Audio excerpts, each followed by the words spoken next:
I'm Alicia Bailey.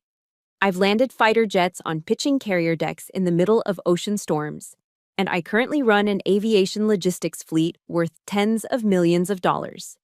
But to my father, Frank Bailey, a machinist who has spent his entire life worshiping hands stained with grease and oil, I am nothing more than a high-maintenance, unemployed woman.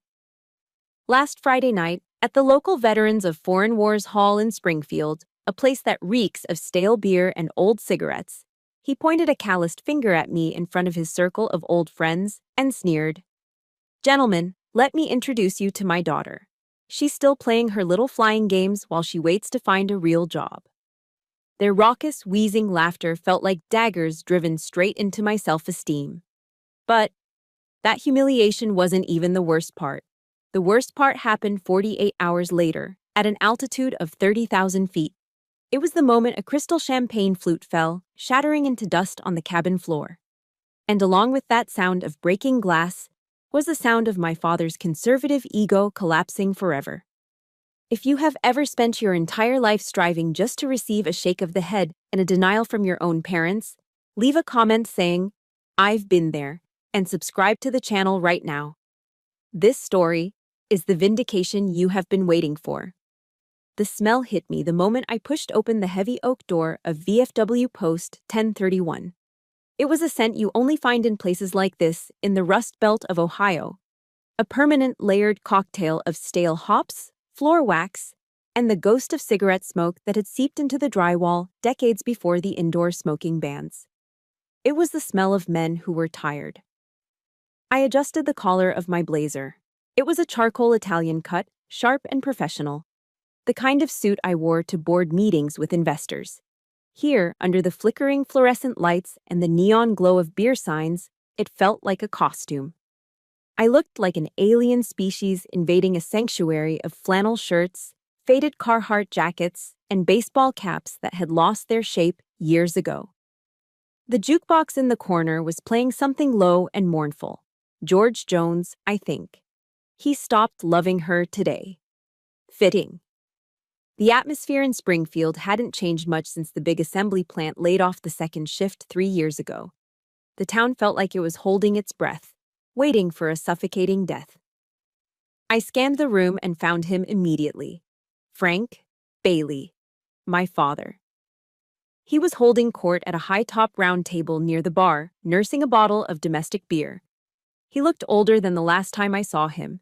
His shoulders, once broad enough to carry engine blocks, were hunched forward.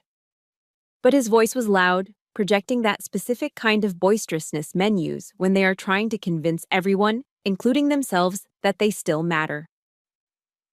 "1,000 bolts a day," I heard him saying as I approached. Hand turned, precision within a millimeter. We didn't have these computer programs doing the work for us. We had eyes and hands. I took a deep breath, steeling myself. This was the Navy discipline kicking in. Assess the situation. Engage. "Hi, Dad," I said, stepping into the circle of light. The conversation at the table died instantly. 3 pairs of eyes shifted to me. There was old Miller, who used to work the furnaces, and a guy everyone called Rusty, whose real name I never knew. And then there was Frank. He didn't smile. He didn't stand up to hug me. He didn't ask how the drive was or how my business was doing. Instead, he looked me up and down, his eyes lingering on my clean hands and my tailored suit with a mix of suspicion and disdain. He turned back to his friends, a smirk curling the corner of his mouth under his gray mustache. He gestured to me with his beer bottle, using me as a prop for his performance. "Speak of the devil," Frank announced, his voice booming unnecessarily loud. "Gentlemen, let me introduce you to my daughter, Alicia. Look at her, all dressed up like she's going to a funeral." The men chuckled, a low, dry sound. "She's back in town for a bit," Frank continued, winking at Rusty. "She's still playing her little flying games. You know how it is. Driving a taxi in the sky." My stomach tightened into a knot. Taxi in the sky. That's what he called Bailey Aero Logistics. That's what he called a company that specialized in high-priority medical transport and executive logistics. "Dad," I started, trying to keep my voice even. It's not a taxi service. We manage a fleet of… Whatever you say, honey. He cut me off, waving a hand dismissively. It's driving, just higher up. And with autopilot doing all the work, right? He looked around the table for validation, and he got it. Old Miller leaned back, scratching his chin. Must be nice, Miller wheezed, sitting in the air conditioning all day. Hey, little lady, you careful with those buttons. Don't want to break a nail, do ya? The table erupted in laughter. It wasn't friendly teasing. It was weaponized. It was the sound of men who felt the world had left them behind, deciding to tear down someone who represented the future they couldn't touch. Yeah, Rusty chimed in, pointing a grease-stained finger at me. My niece is looking for work. Maybe when you get tired of playing pilot, you can come back here. I think the Kroger down on Main Street needs a greeter. Or maybe a cashier. That's honest work, on your feet, real interaction. She couldn't handle being on her feet all day, Frank said, shaking his head with mock pity. Alicia likes the soft life, always has. College, Navy officer's mess, now this corporate thing. My hand twitched toward the inside pocket of my blazer. Resting there, in a silver case, were my business cards. Alicia Bailey, CEO. I wanted to pull one out. I wanted to slam it on the sticky, beer-stained table. I wanted to scream, I employ 50 people. I own assets worth more than this entire city block. I have pulled 9 Gs in a fighter jet while you were asleep in your recliner. But I looked at their faces. I saw the deep lines etched around their eyes. I saw the fraying cuffs of their shirts. I saw the tremor in my father's hand as he lifted his beer, a tremor he was trying desperately to hide. If I pulled out that card, they wouldn't see success. They would see an insult. They would see fake work. To them, if you didn't come home with dirt under your fingernails and a backache that crippled you, you hadn't actually worked. My success was a mirror reflecting their obsolescence, and they were smashing the mirror to avoid looking at themselves. The fight drained out of me, replaced by a cold, hollow sadness. I slowly moved my hand away from my pocket. I'll get a drink, I said quietly. I walked to the bar and ordered a house red wine. The bartender poured it from a box. It tasted like vinegar and regret. I stood there for a moment, my back to my father, listening to him launch into another story about the good old days of 1995. His voice louder now that he had successfully put me in my place. I downed the wine in one long burning swallow. It sat heavy in my stomach, acidic and vile. I didn't turn back to the table. I didn't say goodbye. I just placed the empty glass on the bar and walked out. The heavy wooden door swung shut behind me, cutting off the sound of the jukebox and the laughter. The night air in Springfield was freezing, biting at my exposed neck. The parking lot was dark, illuminated only by a single flickering street lamp that cast long, distorted shadows across the asphalt. I walked toward my rental car, my heels clicking rhythmically on the pavement. A sharp, solitary sound in the empty night. I unlocked the car and slid into the driver's seat, the leather cold against my back. I gripped the steering wheel, my knuckles turning white. I could still hear his voice in my head. Playing games, taxi in the sky. I didn't cry. I hadn't cried over Frank Bailey since I was 12 years old. Instead, I started the engine. The dashboard lit up, a modern digital glow in the darkness. I shifted into gear and drove away from the VFW, heading toward my parents' house for a dinner I was dreading more than combat. But as the tires hummed against the road, I realized the silence in the car was louder than the noise I had just left. It was the silence of things unsaid, and a gap between father and daughter that had just widened into a canyon. The drive from the VFW to my parents' house was only 10 minutes, but it felt like crossing a border between two hostile nations. By the time I pulled into the cracked concrete driveway of the small ranch-style house I grew up in, my knuckles were white from gripping the steering wheel. Inside, the air was thick with the smell of roasted onions and ground beef. It was the smell of my childhood. Meatloaf night. My mother, Mary, was at the stove, wiping her hands on a floral apron that looked as if it had been bought in the 80s. She offered me a tight, nervous smile as I walked in. She knew. In a small town like Springfield, news travels faster than light. She probably knew about the scene at the bar before I'd even started my car. Wash up, she said, her voice overly cheerful, trying to compensate for the silence that was about to swallow us whole. It's ready. We sat at the small kitchen table. It was the same table where I had done my homework, where I had filled out my Navy application, and where I had told them I was leaving. Nothing had changed. The wood paneling on the walls was still peeling slightly at the corners. The fluorescent overhead light still hummed with a low, irritating buzz. Dinner was served. A thick slab of meatloaf glazed with ketchup, a scoop of mashed potatoes that looked heavy enough to be used as mortar, and canned green beans. It was the classic American comfort food, hearty, cheap, and filling. It was the fuel of the working class. But tonight, as I picked up my fork, it looked like gray sludge. For the first 5 minutes, the only sound was the scraping of silverware against ceramic plates. Scrape, clink, chew. It was a rhythm of tension. So, my mother started, her eyes darting between Frank and me. How is the company, Alicia? You said you hired some new people? I swallowed a bite of potato that felt like dry clay in my throat. It's going well, Mom. We just secured a new contract for organ transport in the tri-state area. It means we have to be on call 24/7, but it's vital work. I looked at my father. He was staring at his meatloaf, cutting it with surgical precision. He didn't look up. A contract? Frank grunted. It wasn't a question. It was an accusation. Yes, I said. It's a big step for us.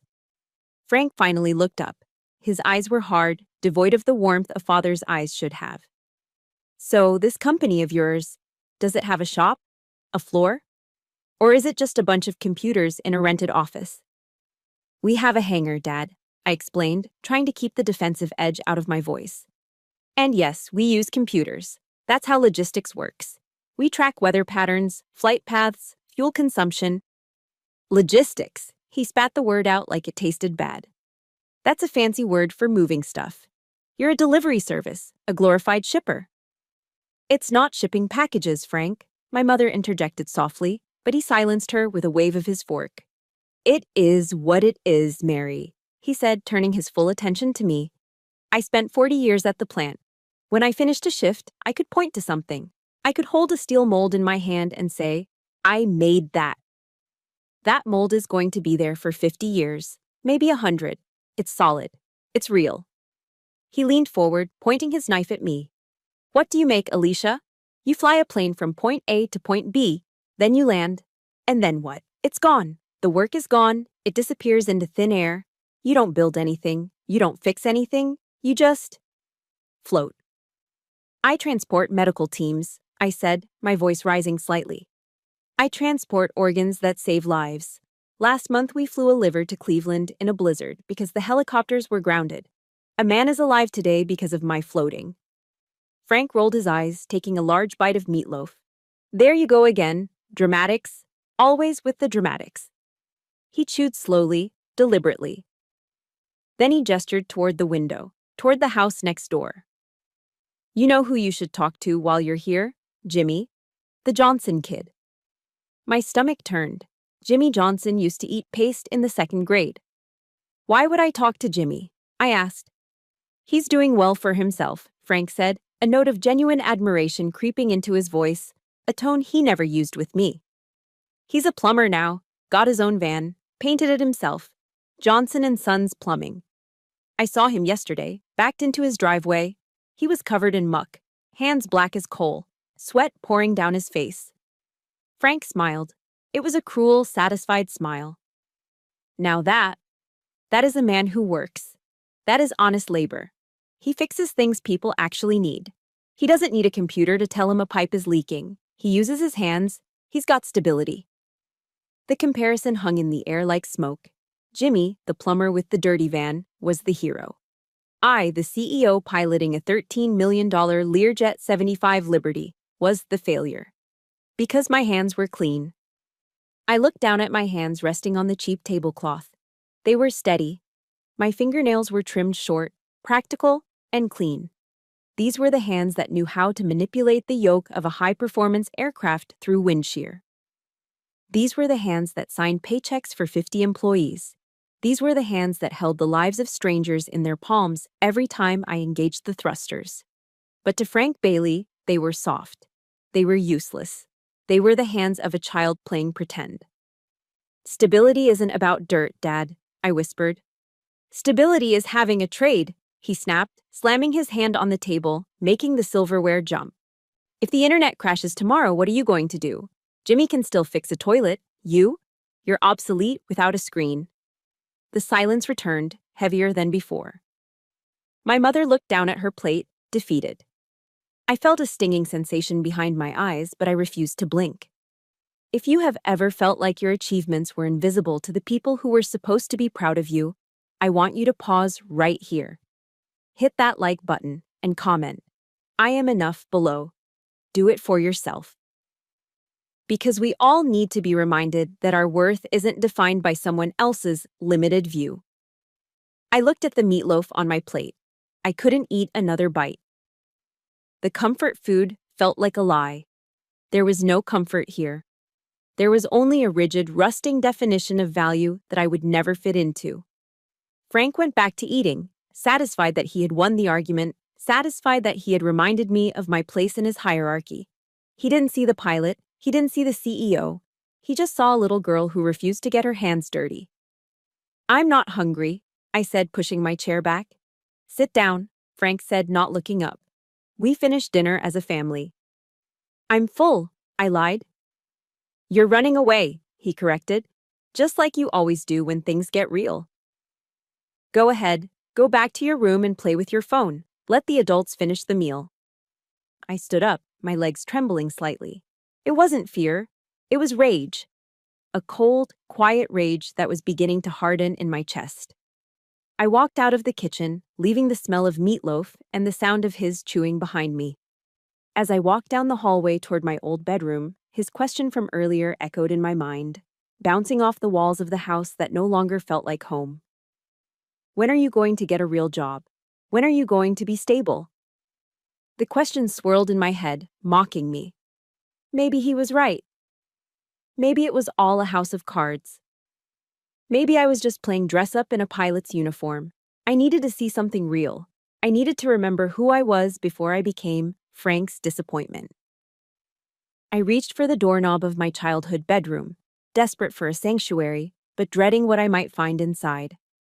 The door to my childhood bedroom creaked as I pushed it open, a sound that instantly transported me back 20 years. The room smelled of lavender detergent and stale dust, the scent of a space that is cleaned regularly but never lived in. I flipped the switch, and the yellow light from the ceiling fan flooded the room. It was a time capsule. My high school diploma was still framed on the wall. A faded poster of a generic rock band from the late 90s was pinned above the dresser. The bed was made with military precision, the corners tucked tight, likely my mother's doing. But something was wrong. I looked at the long wooden shelf above the desk. For years, that shelf had been my sanctuary. It was where I displayed them: the P-51 Mustang, the F-14 Tomcat, the SR-71 Blackbird. I had spent hundreds of hours in this room, hunched over those plastic kits, my fingers sticky with glue, carefully painting the fuselage details with a single hair brush. They weren't just models. They were the first physical manifestations of my dream. They were my escape plan. The shelf was empty. My heart hammered against my ribs. I dropped to my knees and looked under the bed.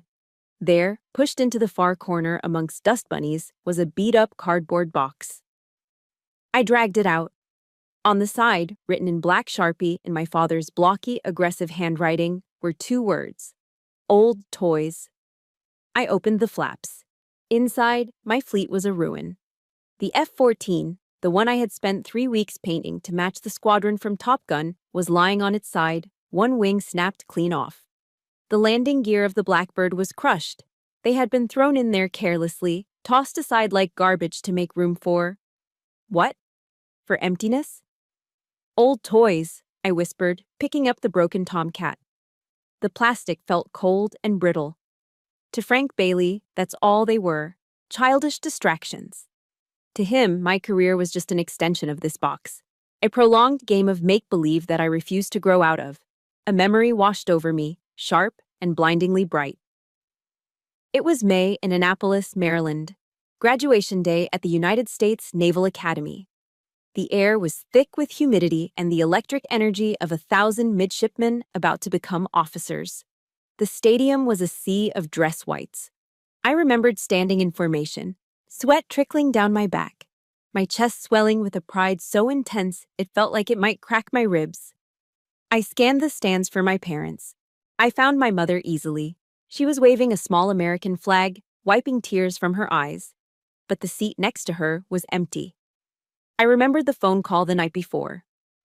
"I can't make it, Allie," Frank had said, his voice flat. "Mr. Henderson brought his Buick in. Carburetor is shot. He needs it by Monday. It's a big job." A carburetor. My commissioning as an officer in the United States Navy, the culmination of 4 years of blood, sweat, and calculus, was less important than a carburetor on a 1985 Buick. I had swallowed the hurt then, just as I was swallowing it now. I had told myself he was just practical. He was a working man. He couldn't afford to lose a client. But looking at the box of broken planes, I knew the truth.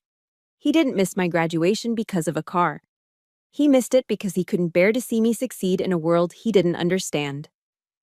If he came, he would have to admit that I was something more than just a machinist's daughter. He would have to salute me. And Frank Bailey would rather die than salute his own child. I stood up, dusting off my knees. I walked over to the desk, the same desk where I used to study for my SATs until 2 in the morning. I pulled open the top drawer. It was the junk drawer. Every American household has one. Old batteries, dried-out pens, rubber bands, and paper clips. And there, shoved to the back, buried under a stack of expired coupons, was a small, rectangular case. My breath hitched. I reached in and pulled it out. The velvet was gathering dust. I clicked it open. Inside lay the Meritorious Service Medal. I had mailed this to them last year.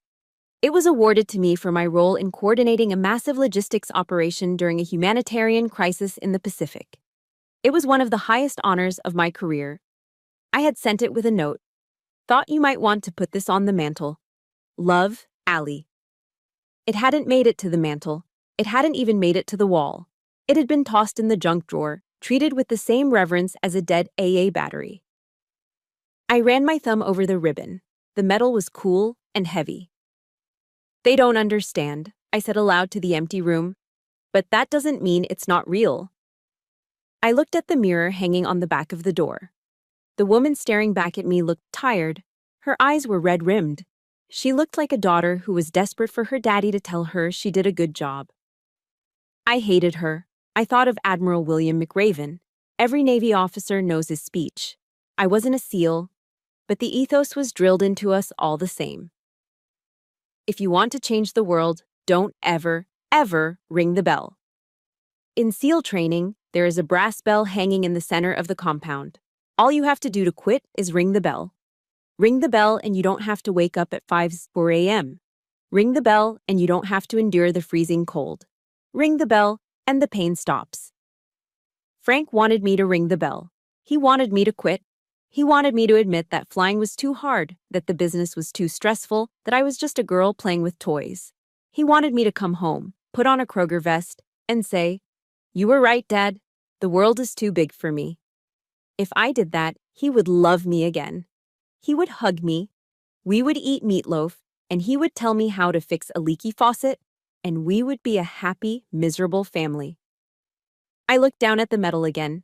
I pulled the sleeve of my blouse down and wiped a smudge of dust from the gold surface until it gleamed under the yellow light. I am not that girl. I didn't survive G-Force training to be taken down by a passive-aggressive dinner conversation. I didn't navigate storms over the Atlantic to be grounded by a man who hasn't left Ohio in 20 years. I took the medal out of the case. I didn't pin it on. I didn't need to wear it. I just set it on top of the desk, right in the center where the light hit it. I wasn't doing this for him anymore. That was the mistake I had made for 34 years. I'd been flying to get his attention. Tomorrow at the airfield, I wouldn't be Frank Bailey's daughter seeking approval. I walked over to the bed and sat down. pulling out my phone to check the flight plan for tomorrow. The weather over Springfield was clearing up, but there was turbulence expected near the coast. I scrolled through the manifest. Passenger, General Jenner Robert Ellison. I took a deep breath, letting the clean, sterile air of the room fill my lungs. The sadness was still there, a dull ache in the center of my chest, but the desperation was gone. It had been replaced by something colder, something harder. I turned off the bedside lamp, plunging the room into darkness. No ringing the bell, I whispered into the dark. I closed my eyes. Tomorrow, two worlds were going to collide on that tarmac. And I made a silent vow that when the dust settled, I would be the one still standing. The suspension of my father's 1998 Ford F-150 groaned in protest as we hit a pothole on the access road leading to the regional airfield. The truck smelled of stale coffee, old vinyl, and that specific metallic scent of raw gasoline that seems to permeate every vehicle from the late 90s that has seen too many winters. Frank wrestled the steering wheel with one hand, his other arm resting on the open window frame, the morning wind whipping his thinning gray hair. The muffler was shot, resulting in a low, throaty rumble that made conversation difficult, which was fine by me. We hadn't spoken much since he picked me up. "Gas is up another 10 cents, Frank shouted over the engine noise, narrowing his eyes at a passing station. "Robbery, that's what it is. I remember when you could fill this tank for $20. Now, you need a loan just to get to the grocery store." I nodded, staring out the window at the familiar landscape of Springfield. Flat fields, rusted chain-link fences, and the skeletons of abandoned warehouses passed by in a blur of gray and brown. "And this private airfield," he continued, not waiting for a response. "Why do you need to fly out of here? The commercial airport is perfectly fine, probably cheaper too. But no, you have to do the fancy thing. You have to be separate from the regular folks." "It's not about being fancy, Dad," I said, my voice tired. "It's about logistics. We need hangar space for maintenance, and the commercial slots are too restrictive for our schedule. Plus, the general prefers discretion." "The general," Frank scoffed, tapping his fingers against the cracked steering wheel. "Right, the VIP, probably some desk jockey who likes to feel important." He turned the truck onto the tarmac access road, flashing his old ID at the gate guard who waved us through with a bored expression. The truck rattled over the transition from asphalt to the smooth concrete of the apron. And then we saw it. Parked in front of Hangar 4, bathed in the early morning sunlight, was the Learjet 75 Liberty. It looked like a predator resting between hunts. The fuselage was a brilliant, blinding white, with a sleek navy blue stripe running from the nose to the tail, tapering off like a blade. The wings were swept back aggressively, tipped with winglets that sliced through the air even when stationary. It didn't look like a machine. It looked like a sculpture of speed and money. It was a $13 million masterpiece of aerospace engineering, and it was mine. I felt a surge of pride swell in my chest, a feeling that usually grounded me. But today, glancing at the man beside me, that pride was instantly laced with anxiety. Frank slammed on the brakes. The F-150 lurched to a halt about 50 feet from the jet. The silence that followed the engine cutting out was deafening. The contrast was violent. The rusted, dented work truck dripping oil onto the pristine concrete, sitting in the shadow of a jet that represented the pinnacle of modern aviation. Frank didn't say a word. He just stared. I opened my door and stepped out, the cool morning air filling my lungs. "Well," I said, trying to sound casual. "There she is." Frank opened his door slowly. The hinges creaked, a sharp, rusty sound that echoed across the tarmac. He stepped down, his work boots hitting the pavement with a heavy thud. He adjusted his trucker hat and walked toward the plane, his hands shoved deep into the pockets of his worn jeans. He didn't look at me. He walked right up to the nose of the jet. I watched him, holding my breath, hoping for just one word. Beautiful. Impressive. "Good job, Ali." Instead, Frank reached out and rapped his knuckles against the fuselage. Thump. Thump. "Composite," he muttered. It sounded like a curse word. He walked around to the landing gear, squatting down to inspect the tires. He kicked the front strut with the toe of his boot. Not a gentle tap, but a solid kick. The way a man tests the durability of a used tractor he's suspicious of buying. "It's too shiny," Frank announced, standing up and wiping his hands on his jeans as if the cleanliness of the plane had offended him. "Looks like a toy. Back in the day, planes were made of riveted steel. You could feel the weight of them. This feels like plastic." "It's carbon fiber and aluminum alloy, Dad," I corrected him, fighting the urge to cross my arms. "It's lighter, stronger, and more fuel-efficient than steel. It's designed to withstand forces that would tear a real steel plane apart." Frank sniffed, unimpressed. "If you say so, just looks flimsy to me. Like if you hit a bird, the whole thing would shatter like an eggshell. Give me good old American iron any day." He was doing it again. He was finding flaws where there were none, because admitting the perfection of the machine would mean admitting the success of the woman who owned it. He felt small standing next to the engines, so he had to make the plane feel small. Just then, the cabin door opened and the stairs unfolded automatically with a soft, hydraulic whir. Luis, my first officer, descended the steps. Luis was impeccable. His white shirt was pressed crisp, his black tie perfectly knotted, and the 3 gold bars on his epaulets caught the sun. He moved with the practiced grace of a man who spent his life in the cockpit. He spotted me and immediately straightened his posture. "Good morning, Captain," Luis called out, his voice projecting clearly across the distance.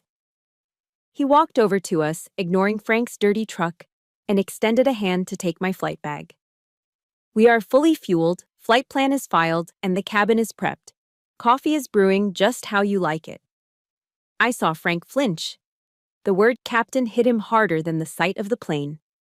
Frank looked at Luis, then at me, and then let out a short, derisive laugh. He shook his head, looking at the ground. "Captain," Frank repeated, rolling the word around in his mouth like it was a piece of gristle. He looked at Luis with a smirk. "You don't have to do that, son." Luis paused, confused. "Sir?" "The whole captain thing," Frank said, gesturing vaguely at me. "She's my daughter. You don't have to act so stiff." "It's a little much, isn't it? A little theatrical? You act like she's actually commanding a battleship." Luis's smile faded. He looked at me, then back at Frank, his expression hardening into professional coldness. "She is the pilot in command, sir. She signs the flight logs. She makes the decisions. Captain isn't an act. It's her rank." Frank waved his hand dismissively. Yeah, rank, sure.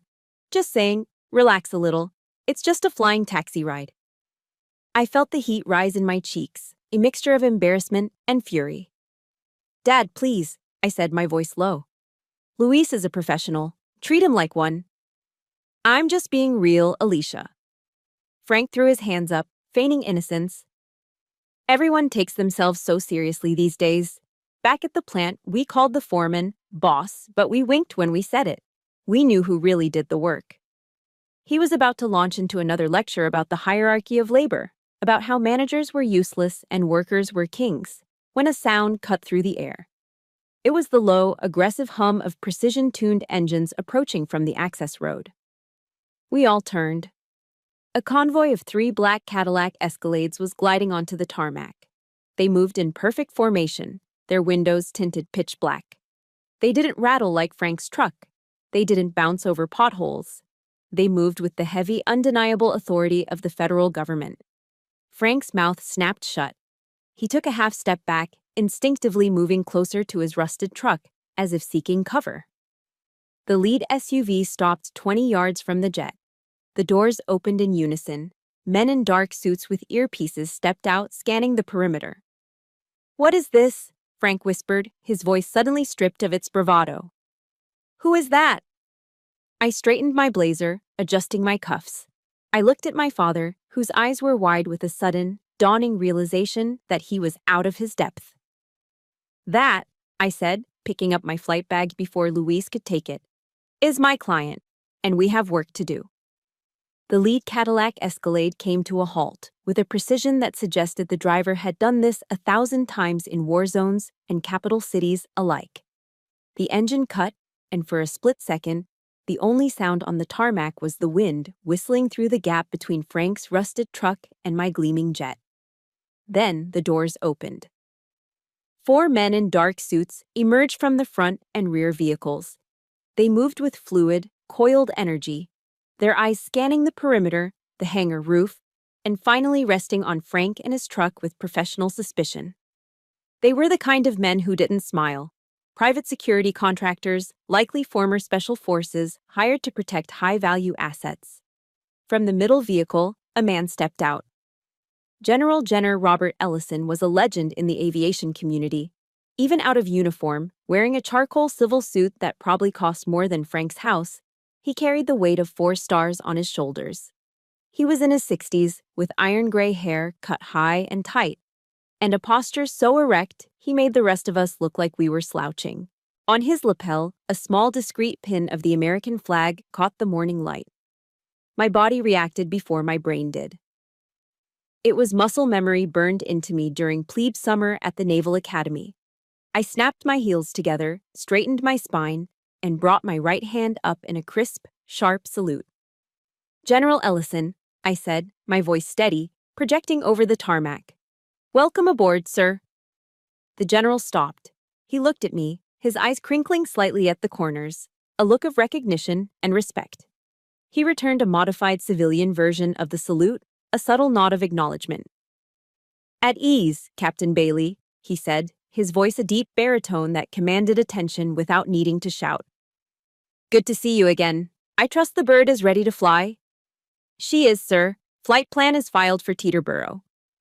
We're ready for immediate departure." It was a perfect professional exchange, clean, respectful, efficient. It was the language of my world. And then Frank Bailey decided to speak. My father pushed past me. He didn't walk around.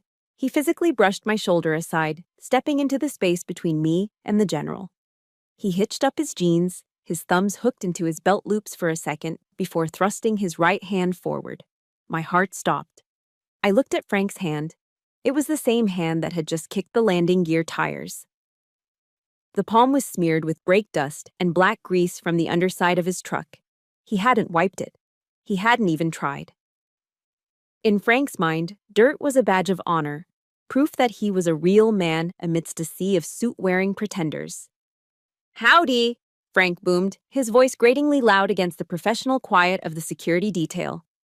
"I'm Frank Bailey. I'm the father."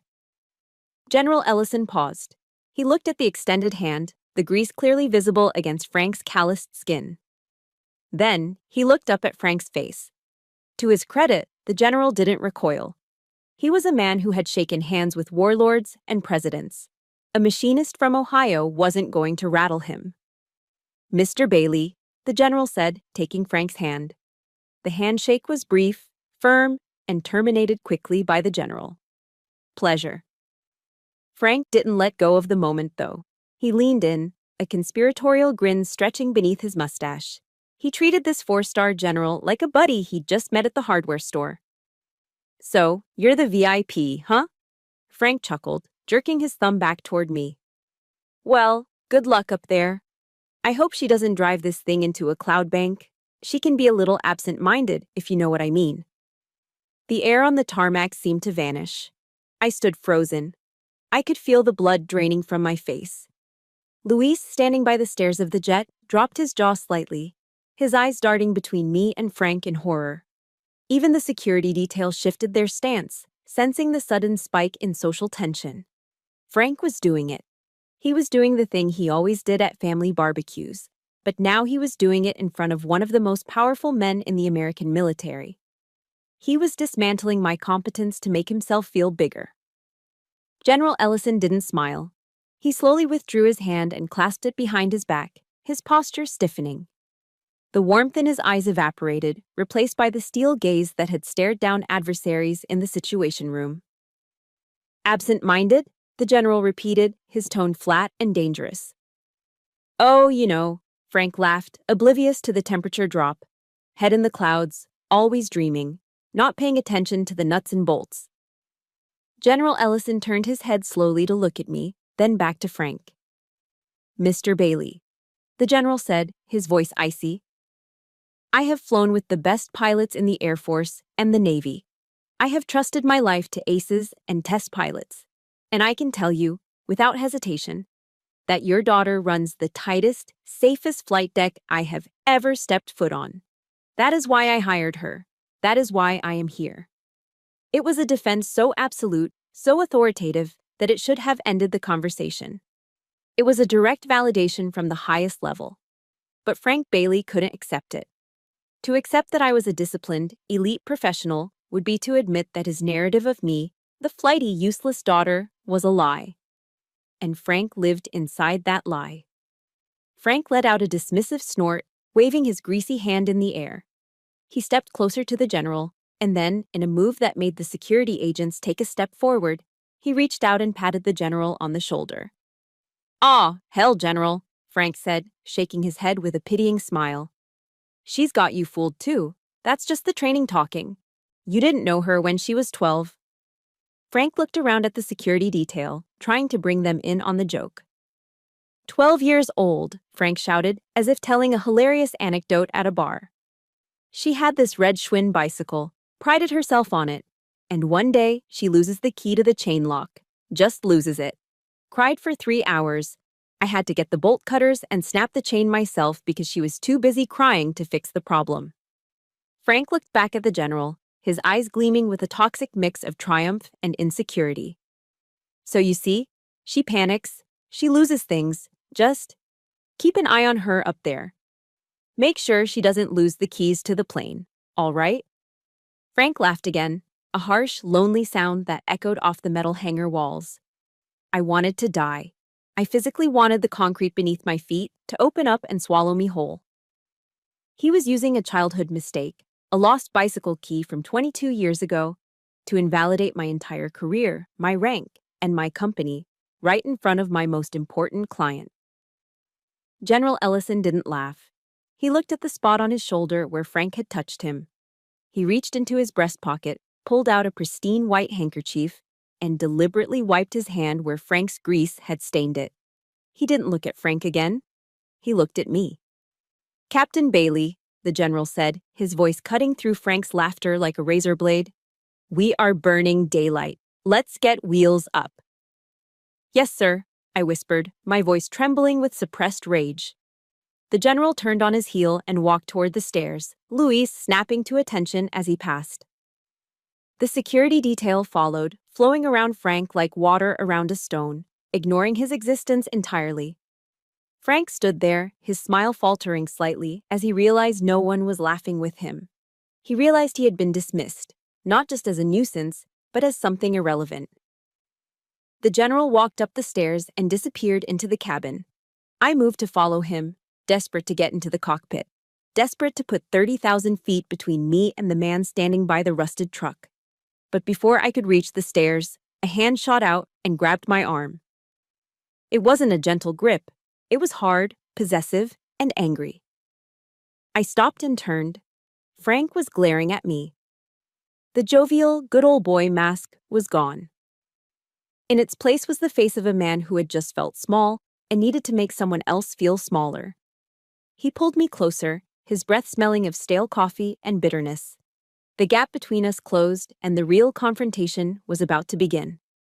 The silence that descended on the tarmac after General Ellison disappeared inside the cabin was heavy, vibrating with the heat rising off the concrete. The security detail had melted into the background, professional shadows lingering near the SUVs, leaving me alone in the space between the rusted Ford F-150 and the pristine Learjet. I let out a breath I didn't realize I had been holding. My hands were trembling slightly, not from fear, but from the sheer adrenaline of managing the social disaster my father had just orchestrated. I needed to get into the cockpit. I needed the checklist. I needed the routine. I turned toward the stairs, my flight bag heavy on my shoulder. "Hey!" It wasn't a call. It was a command. Before I could take a step, a hand clamped down on my upper arm. It wasn't a gentle touch. It was a vice grip, the fingers digging into my bicep through the fabric of my blazer. It was the grip of a man who felt control slipping through his fingers and was desperate to crush it back into submission. I stopped.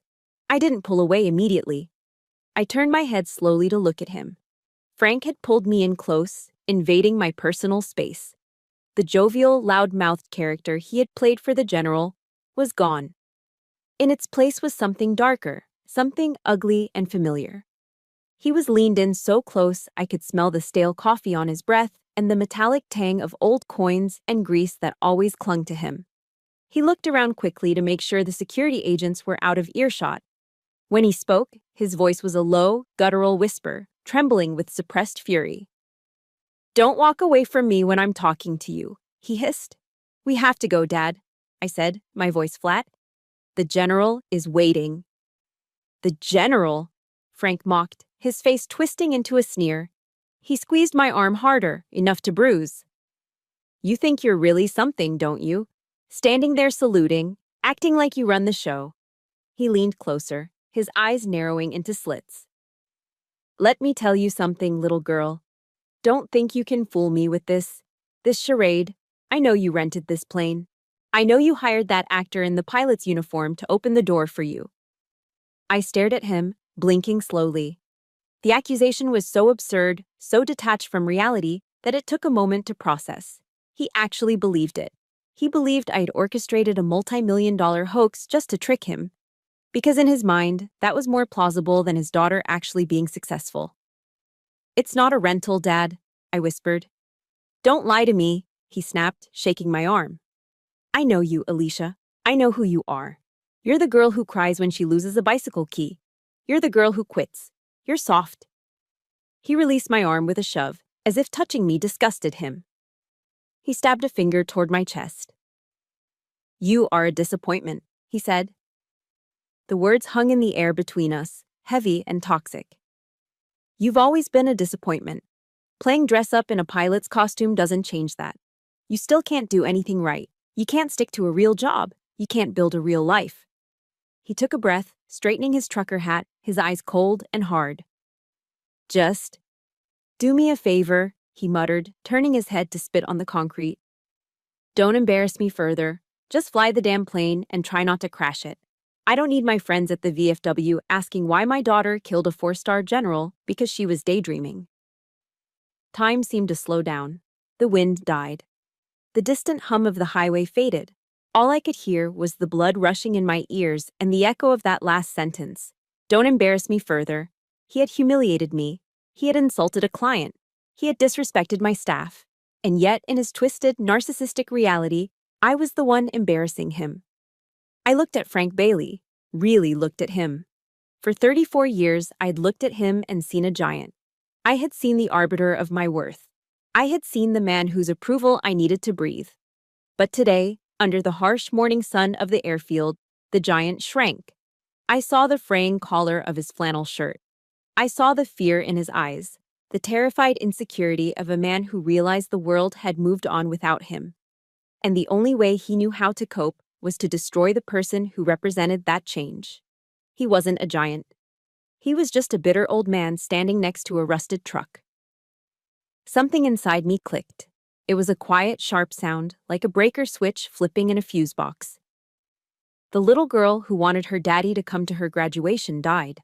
The daughter who ate the meatloaf and swallowed the insults died. In her place, the captain took over. My posture shifted. My shoulders squared. The softness in my eyes hardened into the steel gaze that had stared down storms over the Atlantic. I reached out and brushed the sleeve of my blazer where he had grabbed me, dusting off an invisible speck of dirt. It was a deliberate, dismissive motion. I looked him dead in the eye. "Get on the plane, Mr. Bailey," I said. Frank blinked. He looked confused, as if I had suddenly started speaking a foreign language. "What did you call me?" "You are a passenger on my aircraft," I said, my voice devoid of any emotion. It wasn't angry. It wasn't sad. It was professional. It was ice. "The flight manifest is closed. We are wheels up in 5 minutes. If you are not on board, I will leave you on the tarmac." "You wouldn't dare," Frank sputtered, his face reddening. "I'm your father." "This flight waits for no one," I repeated, turning my back on him. I didn't wait for a response. I walked toward the stairs of the Learjet. I didn't stomp. I didn't run. I walked with the measured, rhythmic stride of a woman who owns the ground she walks on. I heard him sputtering behind me, muttering curses, but I didn't stop. I walked up the stairs, my heels ringing on the metal. Inside the cabin, General Ellison was already strapped into his seat, reviewing a file. He looked up as I entered. He saw my face. He saw the shift. He gave me a single, sharp nod. He knew. I didn't say a word. I walked past the galley, past the luxury leather seats, and approached the cockpit. This is the moment. If you have ever had to make the heartbreaking decision to fire a parent from the job of judging your life, if you have ever had to build a wall just to keep your sanity intact, hit that like button right now. Comment "I chose me" below so we know you're part of this squad. It's the hardest thing you'll ever do, but sometimes it's the only way to survive. I stepped into the flight deck. It was a sanctuary of switches, screens, and logic. Here, there were no opinions. There was only physics: thrust, drag, lift, weight. If you followed the rules, you flew. If you didn't, you fell. It was fair. Unlike my father.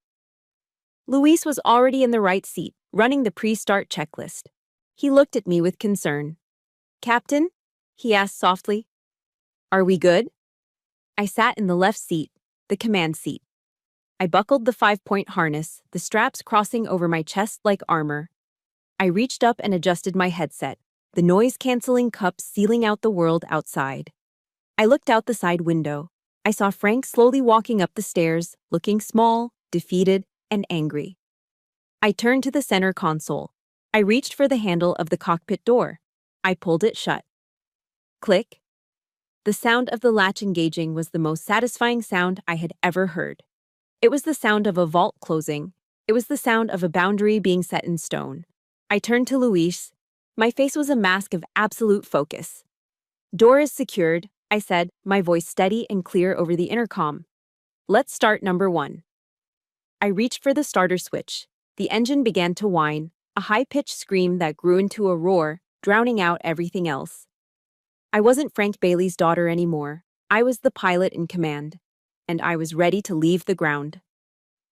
At 41,000 feet, the sky is a different color. It's not the soft, welcoming blue you see from the ground. It's a deep, bruised purple, fading into the infinite black of space. Up here, the air is too thin to breathe, and the temperature is 50 degrees below zero. The only thing keeping you alive is a pressurized aluminum and composite tube and the person flying it. I sat in the left seat of the cockpit, my hands resting lightly on the yoke. The flight was smooth enough to balance a nickel on its edge. The Honeywell engines were humming their steady, high-pitched hymn of power. I should have been enjoying the silence. I should have been focused solely on the instruments. But I had the cabin intercom toggled on. It's standard procedure for VIP flights. You need to know if the client needs anything, or if there's a medical emergency. But today, it was a curse. Through my noise-canceling headset, I didn't just hear the ambient hiss of the air conditioning. I heard the dismantling of my character, broadcast live in high definition. "Sour stuff," Frank's voice crackled over the headset. I could hear the wet thud of a heavy crystal glass being set down too hard on the bird's eye maple table. "Tastes like vinegar and old grapes. You pay money for this?" I winced. That sour stuff was a bottle of Caymus Special Selection Cabernet, a vintage that cost more than my father's monthly pension check. "It is generally considered an excellent vintage, Mr. Bailey," General Ellison's voice replied. It was calm, polite, but I could hear the edge of strain in it. "Humph," Frank grunted. "Give me a cold draft at the VFW any day. A Pabst Blue Ribbon. That's an honest drink." This is just show. Like everything else in this flying tin can. I stared at the horizon, my grip tightening on the yoke. I could picture him back there. He would be slouching in the hand-stitched leather seat, looking out of place in his flannel shirt, likely holding the delicate wine glass by the bowl with his whole fist, leaving greasy prints on the crystal. "It's comfortable, I'll give you that," Frank continued, his voice taking on that preaching tone I knew so well. the tone that meant a lecture was coming. But don't let the leather fool you, General. It's a soft world up here, a soft world for soft people. Soft? The General asked. Yeah, soft, Frank said, the sound of him pouring more wine filling the silence. You know, back in my day, work meant something. It meant you came home with a backache. It meant your knuckles were busted and bleeding because a wrench slipped. It meant you built something you could touch. I checked the airspeed. Mach 0.78. We were tearing through the atmosphere at nearly 600 miles per hour. Take my daughter, for instance, Frank said, and my stomach dropped. She thinks she's doing big work, walking around in that suit, calling herself captain. But look at her. She sits in an air-conditioned box, pushing a few buttons, watching screens. It's a video game, that's all it is. A glorified video game. Is that so? The General's voice was cooler now, dropping a few degrees. Absolutely, Frank insisted, warming up to his favorite subject. These kids today, they don't know the value of sweat equity. If you don't sweat, you don't deserve the glory. They want the title, they want the money, but they don't want the grime. Alicia. She's always been afraid of the grime. She ran away to the Navy just to avoid getting a real job in the real world. I felt Luis, my co-pilot, shift in his seat next to me. He was looking at me, his eyes wide. He could hear it too. He reached out as if to mute the audio, to spare me the pain, but I shook my head. I needed to hear this. I needed to know exactly how deep the rot went. Mr. Bailey, General Ellison interrupted. The politeness was evaporating, replaced by the authority of a man who had commanded carrier strike groups. With all due respect, you are mistaken. Mistaken? Frank laughed, a short, sharp bark. I raised her. I know what she is. You know who she was as a child, the General corrected. You do not know who she is as a professional. Do you have any idea what it takes to sit in that seat forward of us? Sure, Frank scoffed. A few classes, some simulator time, memorizing a manual. It takes passing a physical exam that would disqualify 90% of the population, the General said, his voice rising in intensity. It takes mastering aerodynamics, meteorology, and physics. It takes the ability to make life or death decisions in a nanosecond while your body is being crushed by G-forces that would make an average man pass out and vomit on himself. There was a pause. I held my breath. Alicia isn't just pushing buttons, Mr. Bailey, the General continued, his tone cutting like a scalpel. She is managing kinetic energy. She is calculating fuel burn against headwinds to ensure we don't drop out of the sky over the Atlantic. She's listening to 3 different radio frequencies simultaneously while navigating complex airspace. That isn't a video game. That is lethal responsibility. And she bears that weight every single time she releases the brakes.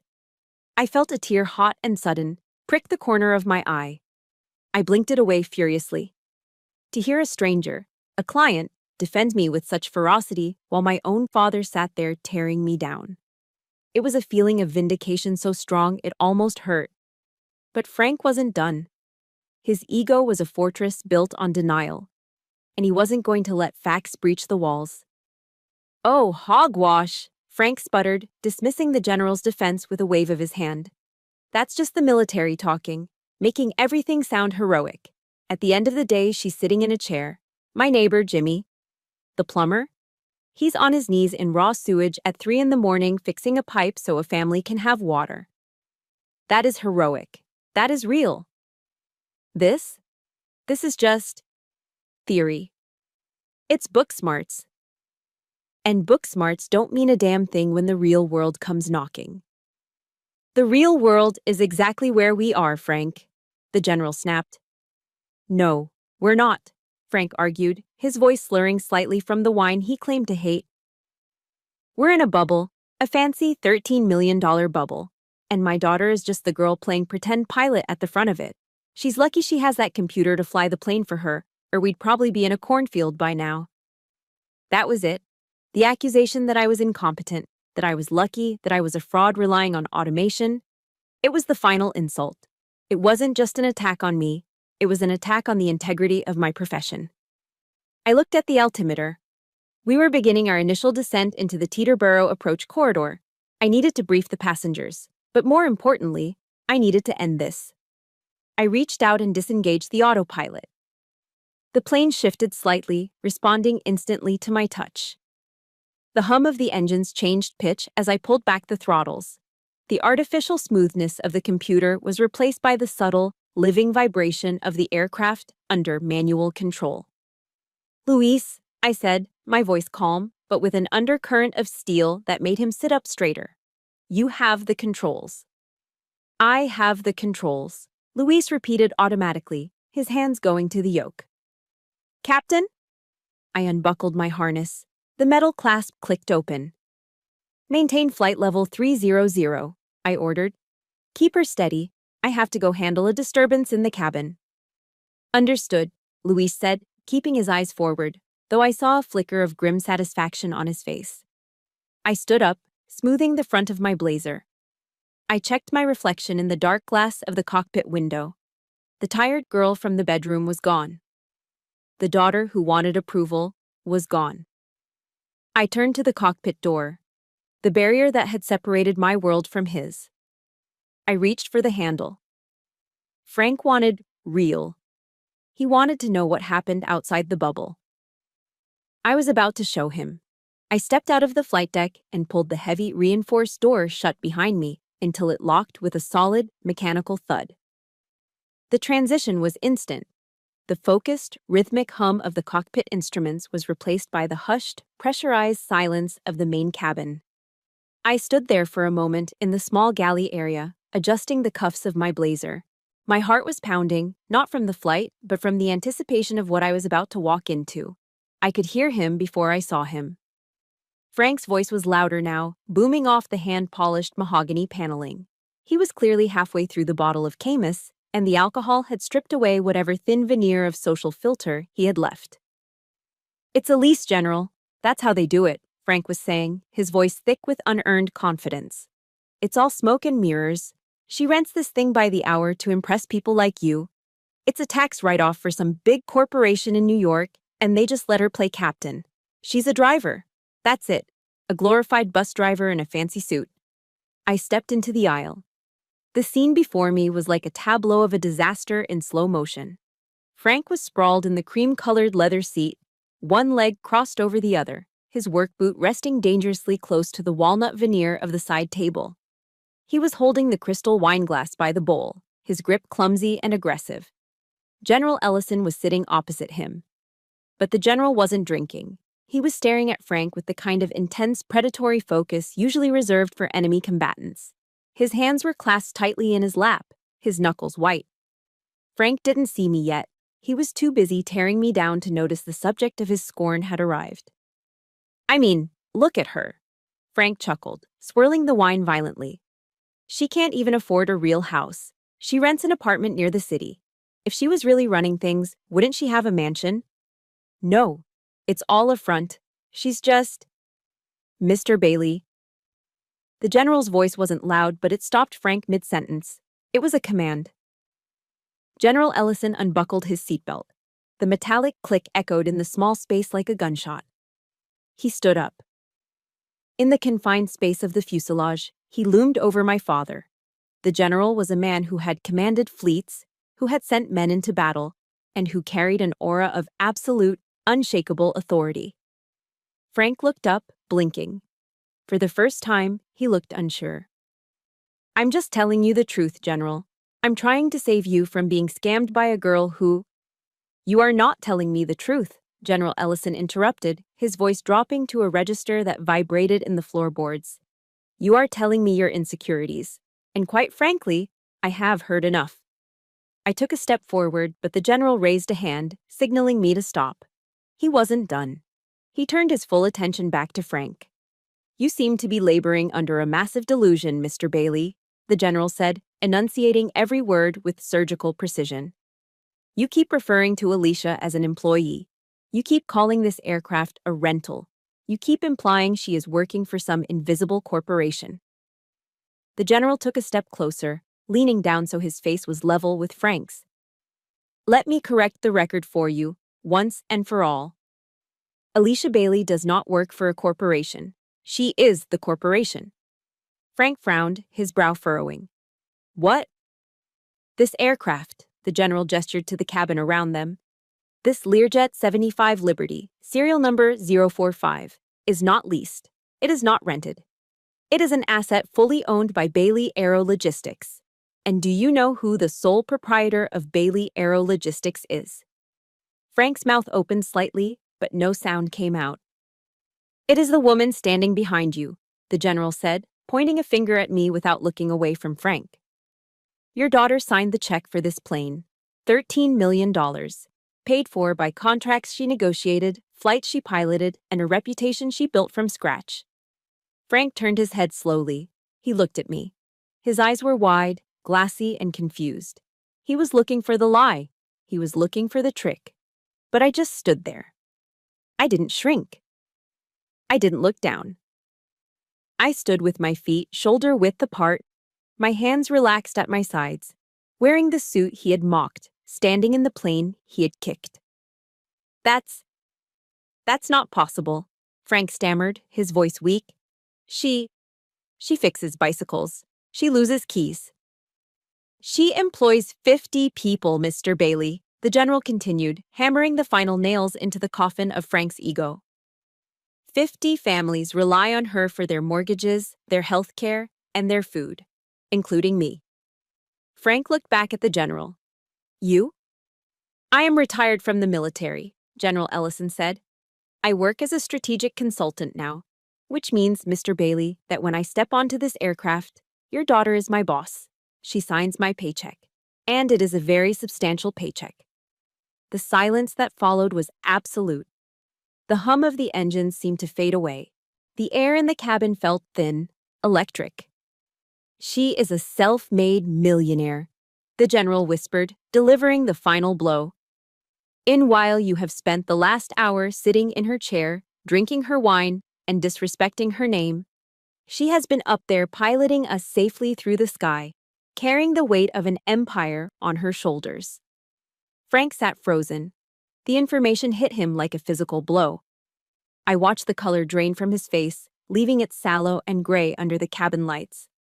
The narrative he had built his entire life, the story where he was the strong provider and I was the weak, dependent child, didn't just crack. It disintegrated.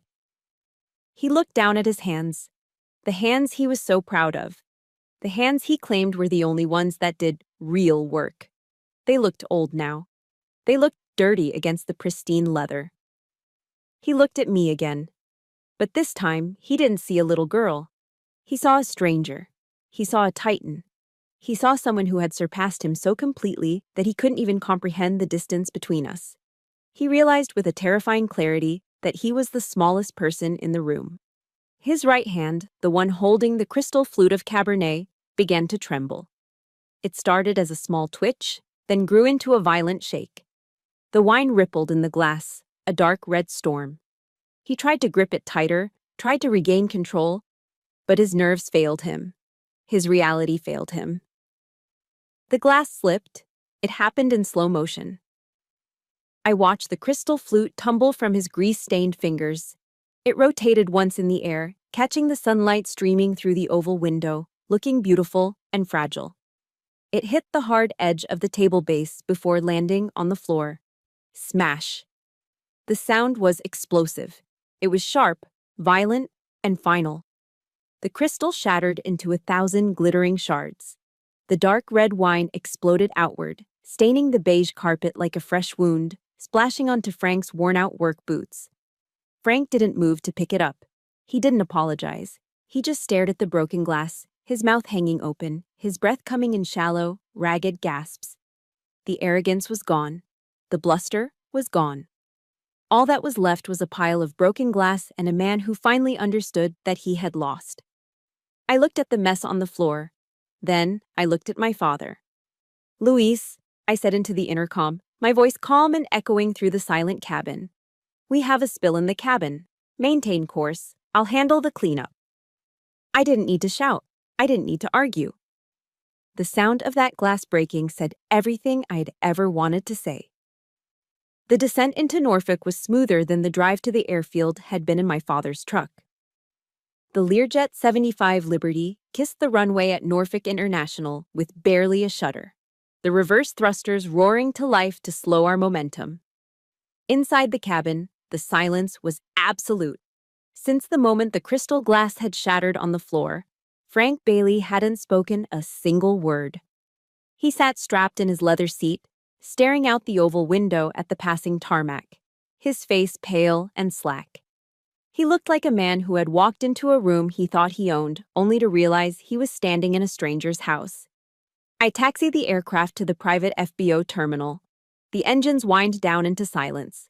"We're here," I said over the intercom. My voice was tired. I opened the main cabin door. The humid, salty air of coastal Virginia rushed in, mixing with the smell of jet fuel. General Ellison unbuckled his seatbelt and stood up. He glanced at Frank, who was moving slowly, his movements heavy and arthritic. "After you, Mr. Bailey," the general said. It wasn't a courtesy. It was a way to ensure Frank actually kept moving. Frank stood up. He avoided looking at the stain on the carpet where the wine had spilled. He avoided looking at the general. And he definitely avoided looking at me as I emerged from the cockpit. He walked down the air stairs like a man marching to the gallows, his eyes fixed on the gray concrete below. We walked across the apron toward the glass doors of the private terminal. The wind was picking up, tugging at the hem of my blazer. I walked a few paces behind Frank, watching his hunched shoulders. I didn't feel triumphant. I just felt empty. Just as we reached the terminal entrance, the automatic doors slid open. "Miss Alicia! Miss Alicia!" A high-pitched voice pierced the heavy silence. A small blur of pink and denim shot out of the building, bypassing the reception desk and the security guard who smiled as she ran past. It was Ruthie. She was 7 years old, with hair as thin as corn silk and skin that was still recovering its color. She was wearing a thick winter coat that seemed too big for her fragile frame. She didn't stop. She ran straight at me, hitting me with the force of a cannonball. I dropped my flight bag just in time to catch her, dropping to one knee to wrap my arms around her. "Whoa there, speed racer," I laughed, the first genuine smile of the day breaking across my face. "You're supposed to be resting." "I made you something," Ruthie squealed, pulling back. She was clutching a piece of wrinkled yellow construction paper. "Mom said you were coming, so I drew it. Look." I took the paper. It was a crayon drawing, the kind that smells of wax and childhood. In the center was a crude, lopsided white airplane. Next to it was a stick figure with long blonde hair wearing a blue suit. Above the figure, in uneven, blocky letters, she had written, "Superhero." "It's beautiful, Ruthie," I whispered, my throat tightening. "It's you," she said seriously, pointing a small finger at the stick figure. "Because you fly the rocket ship." Ruthie's mother, a tired-looking woman named Sarah, came hurrying out of the terminal. She had tears in her eyes as she looked at me. She mouthed a silent "thank you" before gently placing a hand on Ruthie's shoulder. I stood up, holding Ruthie's hand. I looked up and saw Frank. He was standing 10 feet away, frozen. He was staring at the little girl. He looked confused, disoriented. This didn't fit into his narrative. This wasn't a corporate boardroom. This wasn't a game. General Ellison stepped up beside Frank. He didn't look at Frank. He looked at Ruthie. "You see that little girl, Mr. Bailey?" the general asked quietly. His voice was low, stripped of the anger from the flight, replaced by something somber. Frank didn't answer. He just nodded slightly. "Last week," the general continued, "a massive nor'easter system slammed into the East Coast. Winds were gusting at 60 knots. Visibility was 0. Commercial airlines canceled 3,000 flights. Even the medevac helicopters were grounded. It was a no-fly situation." Frank turned his head slowly to listen, his eyes still locked on Ruthie. "That little girl was in a hospital in Boston," the general said. "She was in heart failure. They found a donor heart here in Norfolk, but they had a 4-hour window to get the organ to the patient, or the heart would expire. And the girl would die." I saw Frank swallow hard. His Adam's apple bobbed in his throat. "No one would fly," the general said. "It was suicide. The turbulence alone was enough to tear a lesser airframe apart. But the hospital called Alicia." The general turned to face Frank. Your daughter didn't call a corporate office for permission. She didn't check a profit margin. She got out of bed at 2 a.m., drove to the hangar, and fired up that jet. She flew solo into the teeth of a storm that frightened veteran combat pilots. She crabbed that jet into a crosswind landing that was nothing short of miraculous. Frank looked at me. I was busy listening to Ruthie talk about her new kitten, brushing a stray hair out of the girl's face. She delivered the heart with 20 minutes to spare, the general whispered. And when the hospital asked where to send the bill for the fuel and the flight time, which was about $40,000, Alicia tore up the invoice. She did it pro bono, the general said, using the Latin term that sounded foreign to a factory floor, but the meaning was clear.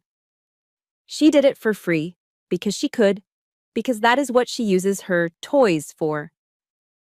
Frank stood there, the wind whipping his thinning hair. He looked at the crayon drawing in my hand. Superhero. Then he looked at my hands. They were resting on Ruthie's shoulder. They were smooth. They were manicured. They were the hands he had mocked for being soft.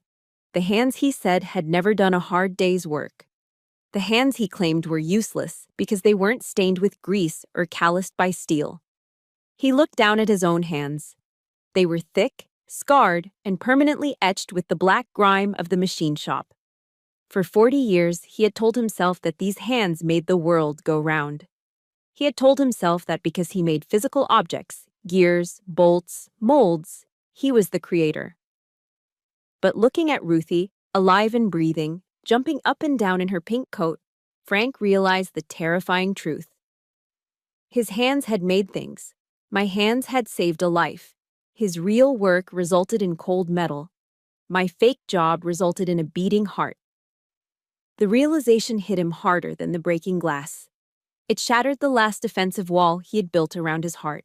His chin began to tremble. His chest heaved with a sudden sharp intake of breath. "Oh, God," Frank choked out. It was a ragged, wet sound. He took a step toward me, but his legs gave out. He didn't fall, but he crumbled, dropping to one knee on the hard concrete of the apron. "Dad?" I turned, startled. Frank didn't look up.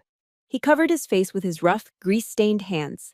And right there, under the roar of a departing cargo plane, in front of the general, the security guards, and the little girl I had saved, my father broke. He wept.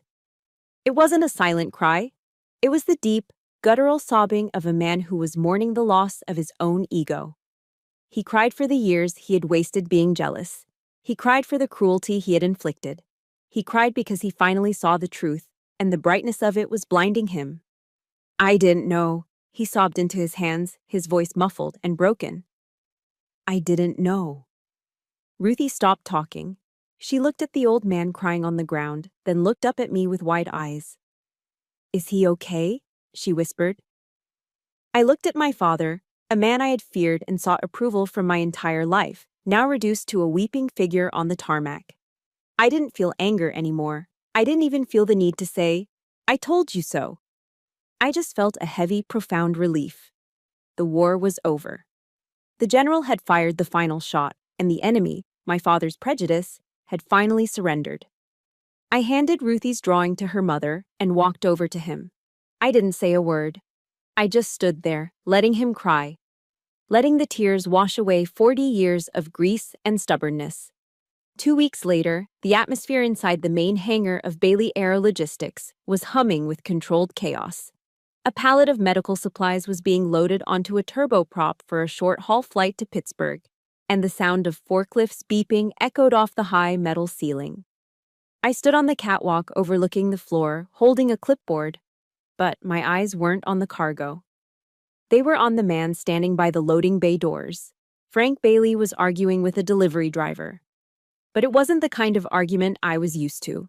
He wasn't shouting about politics or the decline of American manufacturing.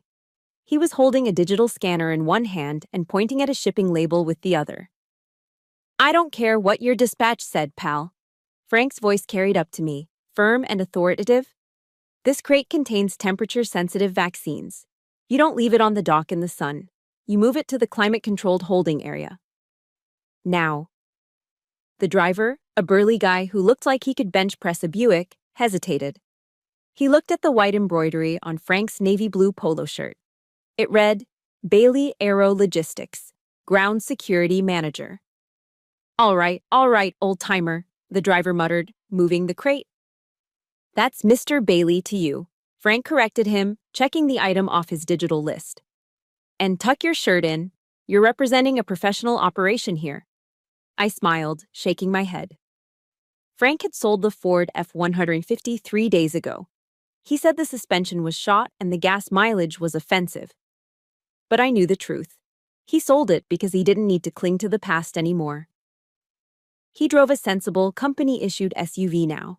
He showed up at the hangar at 6 a.m. every morning, 45 minutes before his shift started, checking perimeter fences and inspecting the landing gear of every bird on the apron. He was annoying, meticulous, and stubborn.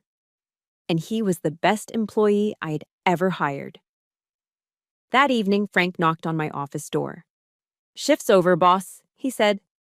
He still called me boss, but the sarcasm was gone. Now, it sounded like a title. "Get your coat, we're going out." "Dad, I have paperwork." "Paperwork can wait, it's Friday." "And I promised the boys at the VFW I'd bring you by." My stomach tightened instinctively. The VFW, the scene of the crime, the smell of stale beer and humiliation. "Do we have to?" I asked. "Yeah," Frank said, his eyes serious. "We have to." We took his car. The drive was quiet, but it was a comfortable silence, not the loaded, weaponized silence of 2 weeks ago. When we pulled into the gravel lot of VFW Post 1031, my heart rate spiked. We walked in. The smell was exactly the same. Old hops, floor wax, and memories. The same George Jones song was playing on the jukebox. The same group of men, Rusty, Old Miller, and the rest, were huddled around the high-top table. When they saw us, conversation stopped. Rusty looked at me, then at Frank, a smirk forming on his lips, ready to launch a joke about flying taxis. Frank didn't give him the chance. He walked right up to the table, placing a heavy hand on Rusty's shoulder. He didn't sit down. He stood tall, his chest puffed out, displaying the company logo on his polo shirt like it was a medal of honor. "Gentlemen," Frank announced, his voice booming through the bar, cutting through the music. "I want you to meet someone. Again." He stepped aside and gestured to me with an open hand, a gesture of presentation, of respect. "This is Alicia Bailey," Frank said. "She is the CEO and sole owner of Bailey Aero Logistics. She signs the paychecks for 50 families. She flies $13 million jets through storms that would make you wet your pants, Rusty." Rusty's smirk vanished. Old Miller choked on his beer.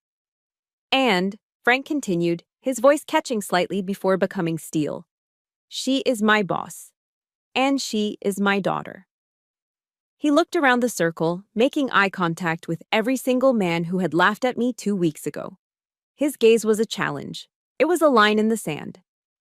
"Now," Frank said, leaning in, "if anyone has any more jokes about playing pretend or fake jobs, step outside and talk to me. Because the only thing fake at this table is your understanding of what hard work looks like." Silence. Absolute, stunned silence. Then Old Miller cleared his throat. He looked at me, then at my suit, then at Frank's fierce expression. He lifted his glass. "To the CEO," Miller mumbled. "To the CEO," the others echoed, subdued and respectful. Frank nodded, satisfied. "Damn right." We didn't stay for a drink. Frank said he had an early shift tomorrow and couldn't be groggy. As we walked back to the car, the night air felt different. It wasn't cold and biting anymore. It felt fresh.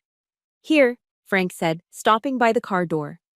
He reached into his pocket and pulled out a small, heavy object wrapped in newspaper.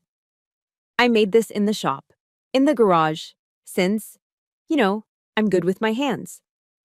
I took the package. It was heavy. I peeled back the paper. It was a perfect cube of clear, polished epoxy resin. It was seamless, looking like a block of frozen water. Suspended in the absolute center of the cube, floating as if by magic, was a single, jagged shard of crystal. I recognized it immediately. It was a piece of the champagne flute that had shattered on the floor of the Learjet, the glass that had broken when his ego died. The shard caught the light from the street lamp, glittering like a diamond. It was sharp, dangerous, and beautiful. I turned the cube over. On the bottom, etched into the hardened resin in Frank's familiar, blocky handwriting, were words that made my breath catch in my throat. When the ego shatters, love has room to take flight. I looked up at him. Frank was looking at his shoes, scuffing the gravel, embarrassed by his own sentimentality. I picked it up, he mumbled. After you went to the cockpit, I cleaned up the mess. I saved a piece, to remind me. To remind you of what? I asked, my voice trembling. He looked up, his eyes wet. To remind me that I was wrong, and to remind me that the most important thing I ever built wasn't a steel mold or an engine part. He reached out and touched my shoulder. It was you, Ali. You're the best work I ever did. I looked at the block in my hand, a piece of broken violence transformed into a permanent piece of art. I looked at the man standing before me, wearing my company's logo, finally seeing me for the first time. I smiled, and I felt 34 years of weight lift off my shoulders. I looked up at the night sky above Ohio. Somewhere up there, a plane was crossing the dark expanse, navigating by instruments, trusting the laws of physics. Come on, ground security manager, I said, opening the car door. We have an early start tomorrow. Frank smiled, a real smile this time. Copy that, Captain. I had spent my life searching for a real job to impress him. But in the end, I realized the only job that mattered was the one I had just finished. I had helped my father find his way home. And the view from here was absolutely clear. That wasn't just my victory. It was a victory for every black sheep who dared to build a life their family didn't understand. If you are still waiting for that apology, or waiting for someone to see your worth, I want you to stop waiting. Go out there and build your own empire, whether it's in a cockpit, a garage, or a kitchen. You define your value. If Frank Bailey's turnaround gave you hope, please hit that subscribe button and join our family. And do me one last favor. Drop a comment below saying, I am the captain. Let the world know that from today on, you are in command of your own destiny.